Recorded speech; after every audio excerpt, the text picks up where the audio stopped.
Poor Fractal Design. They take months and months painstakingly designing a new PC case to release it just a day after the RTX 4080 drops and steals all of its thunder in the YouTube algorithm. I'm gonna answer a very algorithm-appropriate question first. Can it fit a RTX 4080? So the 4080 I have here is the ASUS Tough Edition, and it just...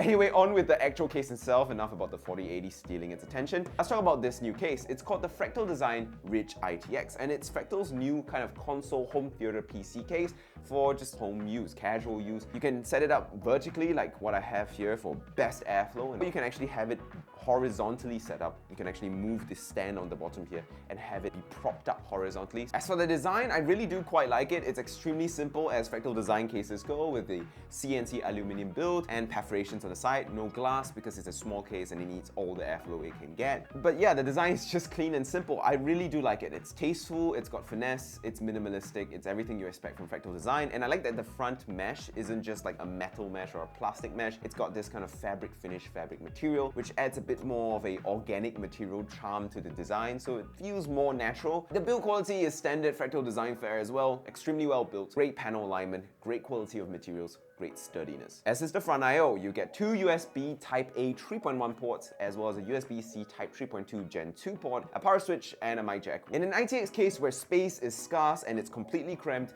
the layout is very important. So let's take a look at the internal layout of this PC case. So the PSU and the motherboard go into this bottom chamber here, while the GPU will go up into this top chamber here using a PCIe riser card. Don't worry, it comes included with this box, and your GPU actually mounts on this bracket that screws into the chassis itself, so it's very stable and you don't have to worry about it dropping or being loose or anything. And there is enough space for a 70mm tall CPU cooler, though you also have the option of doing some all-in-one water cooling. Beside the motherboard, you have the SFX power supply mounting area, which has to be rerouted to the back with this kind of extension cable here. And there is some space here for you to put excess unwanted cables. I'm not very good with cable management, so it's a bit of a mess, but it really isn't all that hard to get it super neat. I'm just a bit lazy. There's also SSD mounting points behind the motherboard tray and behind the SSU mount. And you can mount up to 4 2.5-inch SSDs in this PC case. There's actually a surprisingly good amount of airflow in this case, and there is also a surprisingly good amount of space to fit a big GPU in this case. But what if you need to cool your CPU better than just a 70mm tall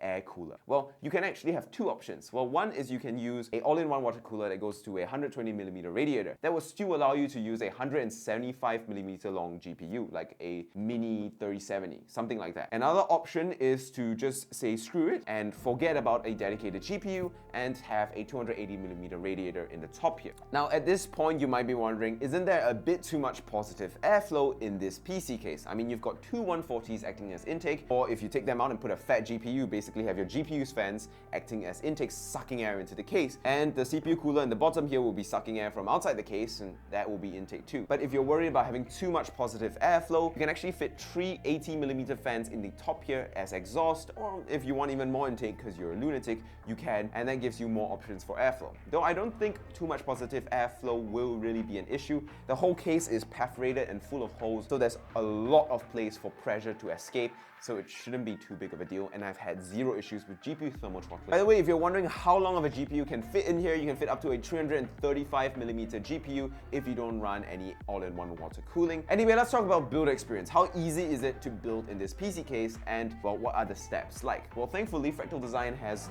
some of the best manuals in PC building world ever. Like, their manuals are colored, they're clear, they've got great diagrams, and they explain everything very, very simply, very, very neatly. So shout out Fractal Design. Everyone should be doing this. I don't know why Corsair doesn't do manuals this good. They definitely have the funds to. Some people might say, well, there's digital manuals now, but there is nothing more quick than having a hard copy manual that you can quickly flip to. And if you're buying a premium case from a brand like Fractal Design, it's nice to have a quick manual, a quick access guide that you just... Anyway, though, the building process goes as this. The first thing you want to do with this case is remove all the panels. So you need to remove the side panels, the top and bottom panels, and then you also need to remove the support braces that go on the top and the bottom, which actually requires you to unscrew the top screws of the fan because the fans are screwed into the top support braces. Now, this is important that you remove these support braces. It's gonna make the case all wobbly and weak for a moment, but the reason you need to remove those is it makes it a lot easier to install your power supply. It makes it a lot easier to install your cables for your motherboard and things like that. It makes it a lot easier to install your GPU. If not, it's a nightmare to install your GPU. And honestly, building in this PC was surprisingly easy. I didn't even look at the manual and it took me like like 30 minutes to get everything done and figured out. It's very, very easy, very, very straightforward. So if you're worried about it because it's your first time building a small form factor PC, don't be.